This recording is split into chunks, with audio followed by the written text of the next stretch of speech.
trading FOREX. Will never need no record deal. Making my own investment. Market printing me money. Peace, guys. Welcome back to ZENSFXHUB, where fundamentals are simplified. And like I told you guys in my earlier video, I was going to make a post video just kind of going over some things that I took from the live speech and just how the markets reacted and what I'm looking for and what we could possibly see in the future, okay?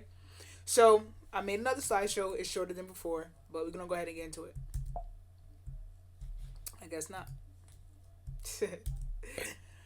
Excuse me. All right, so Trump aftermath update. Trump announced reciprocal tariffs on U.S. trading partners to level the playing field, okay? And if you don't know what that means, tit for tat. If you do this, we're going to do this, and if you do this, I'm going to do this type of thing, right? So Trump pretty much gave us a full breakdown on how much each country is being taxed, right? But he also had a board that shows how much we are being taxed by these countries, okay? So China's taxing us 67%, EU is taxing us 39%, Vietnam is taxing us 90%, so forth and so on. So Trump implemented 34% tax on China, 20% tax on EU, 40% on Vietnam, and so forth and so on, okay? Now, the biggest trade war risk that we may see as far as like going tit for tat may possibly be with China, Vietnam, Taiwan, and the EU, okay? Now, I just want you to keep in mind, these numbers are not set in stone because if any of these countries decides to retaliate, so will Trump. So if China decides to go up on their tariffs, Trump will too, okay? So just please keep that in mind.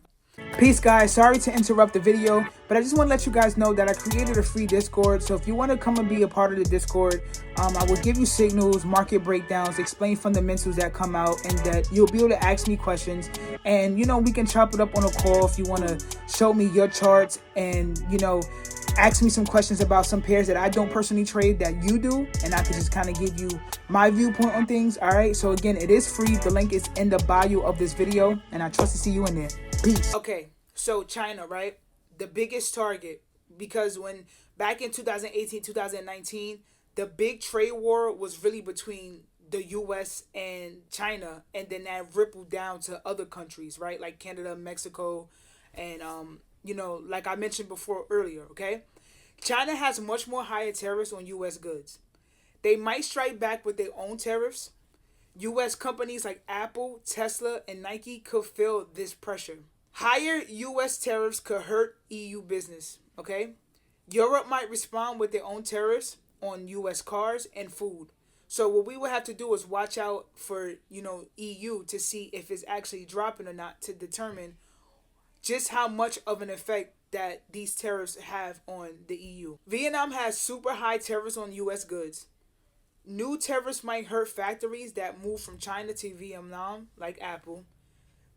Could increase prices on electronics, clothes, and shoes. All right, now with Taiwan makes most of our computer chips, right?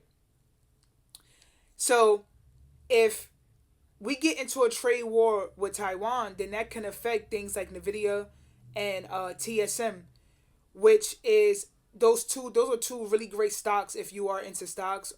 Those are really two great investments that have gone up tremendously over the last few years, okay? Higher tariffs can slow down tech production. So we would have to watch the NASDAQ and other tech stocks to kind of see just how much of this tax on Taiwan is it really affecting, you know, the relationship that we have with Taiwan and just how it's going to move forward, okay? So I trust that I didn't confuse you guys. If you need to take a screenshot and read this, do your own little research, go ahead and do so. But the whole point of me making this slide is to just show you how, you know, Trump doing these tariffs can actually start to affect these countries and make them want to get into a trade war with us, and how it can actually slow down production, how it can actually affect tech, how it can affect the amount of money we spend on clothes and electronics and shoes, so forth and so forth, okay? Now let's go view the charts. All right, so let me put my face a little bit low. Okay, bro? All right, so let's go ahead and get into it, right? So the VIX, right? The VIX is the volatility index, so this pretty much shows us whether we are on a risk on or risk off market. If the price is above 20, then we are all risk off, meaning Foreign investors are not looking to take risks, right? They are looking to dump their money into safe havens, and I explained this in my earlier video that I dropped earlier today, right? Titled Trade Wars, pretty much, right? So if the VIX is below 20, then that means we're risk on. So foreign investors would like to, put their money into the stock market and other currencies, right? So remember what I said earlier. When we are on a risk off market kind of, energy, things like gold will go up, things like the yen will go up, things like the Swiss will go up, and bonds will go up as well, because they're looking to put their money into safe havens, okay? If the VIX fades after the announcement, that means traders were just hedging before the speech, and gold might get actually a pullback. So as you can see, we didn't fade after the announcement, right? This is how the daily candle closed, right? When Trump was talking during the speech, this had dropped all the way down to 1930, right? But as the speech was wrapping up towards the end, we shot all the way up, and we ended up closing at 21.55, which is a little bit above 20, right? And then look at us, we're just skyrocketing. Now we're sitting at 23. So that's one case, okay? Now this is another case that I want to show you guys why we would look for gold buys, right? If gold pushes above, and let me get my stuff. If gold pushes above, come on, the heck? If gold pushes above this previous high that we made, then we can possibly see gold just continue to trade higher, okay? So that's number one. Number two, if we get a strong breakout of this consolidation area, then I would really like to look for buys, because let me just show you this right here. And this is exactly why when it comes to when I trade gold and silver, I like to mark my charts up on a daily in the 4-hour time frame, right? Because this is what we've been seeing for the past, the longest, right? Gold would come up, make new highs, and then we go into this range, right, area. Then we'll get like a nice strong breakout of the range, and then it would just shoot and never come back down. Same thing here, right? We made new highs, started ranging, broke above, shot up, never came back down, okay? So this is kind of possibly what we could be seeing right now in real time, right? So I need like a nice strong break above this level right here, and possibly a close above 31.5, excuse me. And I would love to buy somewhere in this area, right? I would probably put my stop loss somewhere down here, if I'm being conservative, a little bit down here. But other than that, if we can get like a nice strong push above, and then a close above, and then a close above this right here. Sorry. If we can get a close above this range, and a close above the last previous high, then yes, I'll be definitely looking to trade gold higher, okay?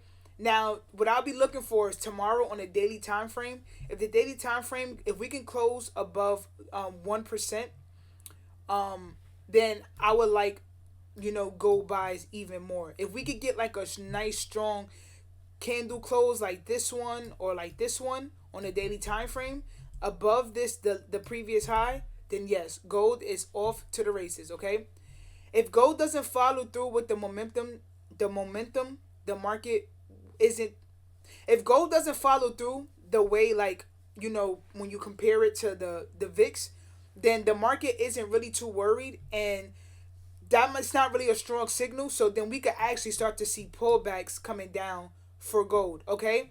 So this is just a real time thing as far as like what I'm looking for, like me actively looking for a trade on gold. Now I had a trade open on silver, and my stop loss got tapped out.